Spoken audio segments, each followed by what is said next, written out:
जय हिंद। आप देख रहे हैं पेटी भी। मेरा सवाल बेहद बड़ी तस्वीरों के साथ उपस्थित हूं। ऐसी तस्वीर जिसको सुनने के बाद में आपका भी दिल एक बार झकझोर जाएगा और राजनेताओं पर से भरोसा उठ जाएगा।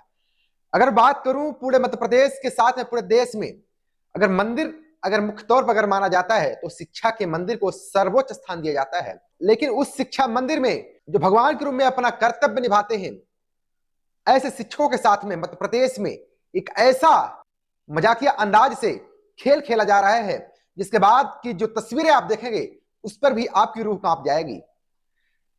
आपके भी अंदर एक सवाल खड़ा होगा कि आखिर हम किन पर भरोसा करें, किसे हम चुने और किसे सरकार की गद्दी तक बैठाएं।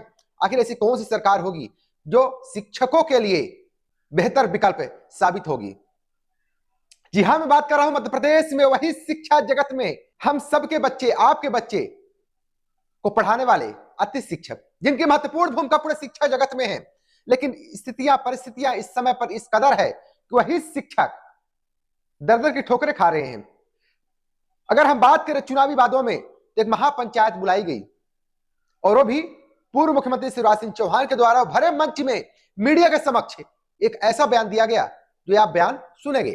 लेकिन मित्रों, मैं अपनी ड्यूटी मानता हूं कि जिन लोगों ने जी जान से अपने सामर्थ्य और अपने क्षमता के अनुरूप बच्चों को विद्या का दान दिया, उनकी जिंदगी भी कुछ बेहतर की जाए।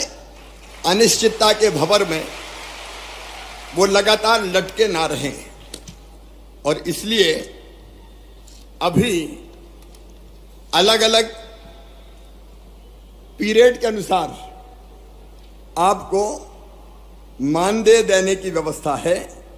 अब ये पीरियड के हिसाब से नहीं होगी, अब महीने के हिसाब से मानदेय की व्यवस्था होगी। और मानदेय भी जो हम तय कर रहे हैं, वर्तमान जो होता है अतिथि शिक्षक वर्ग 1 9,000, इसके स्थान पे 18,000 रुपया दिया जाएगा। अतिथि शिक्षक वर्ग 2 7,000, उसकी जगह 14,000, और 3 को 5,000 की बजाय 10,000 रुपया ये मानदेय किया जाएगा। आपने बयान सुना। अब इस बयान के बाद की जो तस्वीरें थी उस समय ऐसा लगता था कि शायद पूरे देश की खुशियां अतिथि शिक्षकों को मिल गई, वेतन डबल हो गया, व्यवस्थाएं सुचारू रूप से उसकी घोषणा कर दी गई। लेकिन परिस्थितियां कुछ और हो गई। परिस्थितियां तो ऐसी बयां हो गई जो एक और रिपोर्ट आप देखेंगे जो मध्य प्रदेश में देखा जाए तो सबसे ज्यादा आउटसोर्सिंग की व्यवस्था सबसे ज्यादा देखने को मिलती है। आउटसोर्सिंग के रूप में कर्मचारी कार्य करते हैं और आउटसोर्सिंग के लिए एक ऐसा पत्र जो अब सुर्खियों पर है, वायरल हो रहा है, यह 2019 का पत्र है। इसमें अगर आप पढ़ेंगे, श्रमयुक्त कार्यालय मध्य प्रदेश शासन का यह लेटर है, 12 दिसंबर 2019 का यह लेटर जारी होता है। इसमें मुख्य तौर पर आप बड़े आराम से, बड़े ध्यान से पढ़ लीजिएगा। इसमें जो सुविधाओं की बात होती है उस पर नंबर 1 पॉइंट में देखेंगे, मध्य प्रदेश के समस्त प्रकार के आउटसोर्स कर्मचारियों, श्रमिकों को समान परिश्रमिक, ग्रेच्युटी, एसआईसी, ईपीएफ इत्यादि की सुविधाएं अनिवार्य रूप से प्रदान होनी चाहिए, जो मिनिमम वेजेस है, जो भी सरकार गाइडलाइन है उसके हिसाब से परिपालन हो रहा है। ऐसे आउटसोर्स कर्मचारियों को उनके पद से बिना किसी प्रमुख कारण के हटाया नहीं जा सकता। जिन कर्मचारियों, श्रमिकों यानी एक ही कार्यालय विभाग में कार्य करते हुए कम से कम 3 वर्ष हो चुके हैं, यानी 3 वर्ष से अगर किसी संस्था में अगर उनको हो चुके हैं समय अपना कार्यकाल देते हुए, तो उसको किसी कारण के हटाया नहीं जाएगा। लेकिन जो कि आजकल अधिकांशतः ये आम बात हो गई है, हटाने की प्रक्रिया बहुत छोटी सी बात हो गई है।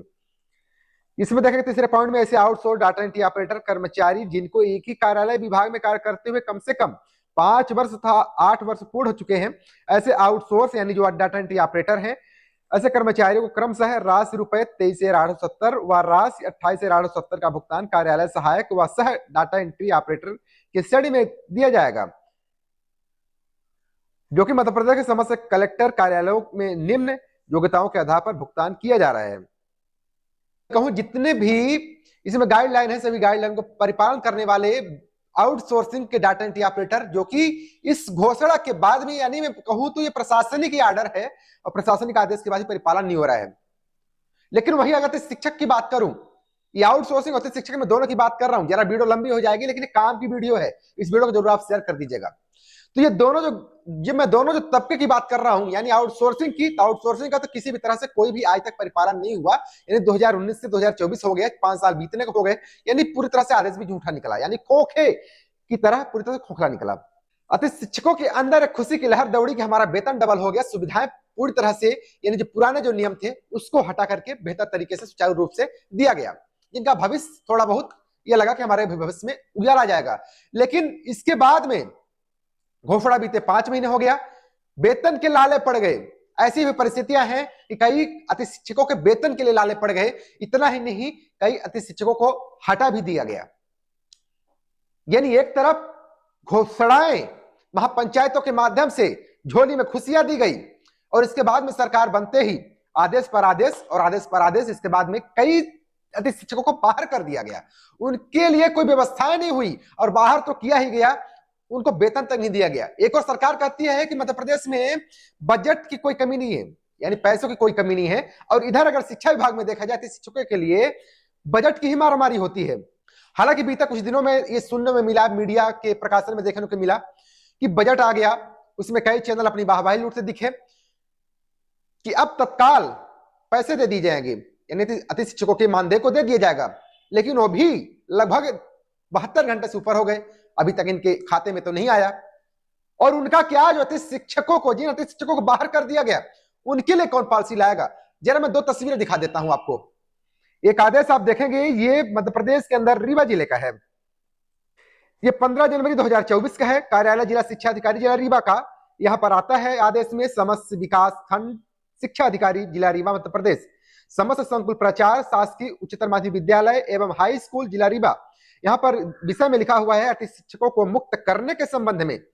यहाँ पर मुक्त करने की बात हो रही है। लोक शिक्षण संचालय मध्य प्रदेश भोपाल का पत्र क्रमांक /B/01/2024/15 यानी 14/15 भोपाल दिनांक 10/1/2024 में, जिसमें लिखा हुआ है उक्त समर्थ पत्र द्वारा दिनांक 8/1/2024 के आयोजित वीडियो कॉन्फ्रेंसिंग का वीडियो, उक्त संदर्भित पत्र द्वारा दिनांक 8/1/2024 के आयोजित वीडियो कॉन्फ्रेंसिंग का कार्यवाही विवरण जारी किया गया, जिसमें निर्देश प्राप्त किए गए कि जहां नियमित शिक्षक उपस्थित हो गए हैं अथवा पूर्व से हैं, वहां शिक्षक नहीं रखा जाए।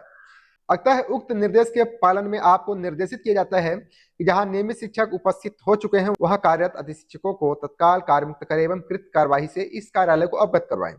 ये गंगा प्रसाद उपाध्याय जी हैं, जिला शिक्षा अधिकारी जिला रीवा मध्य प्रदेश। ये 15 जनवरी 2024 का दृश्य है। इसके बाद तस्वीरें आती है इस तरीके से, हर जिलों में देखने को मिला। इसके बाद 29/1/2024 में साफ तौर पर ये जो पूरी तस्वीरें हैं आप लोग पढ़ लीजिएगा, ये भी आर्डर है।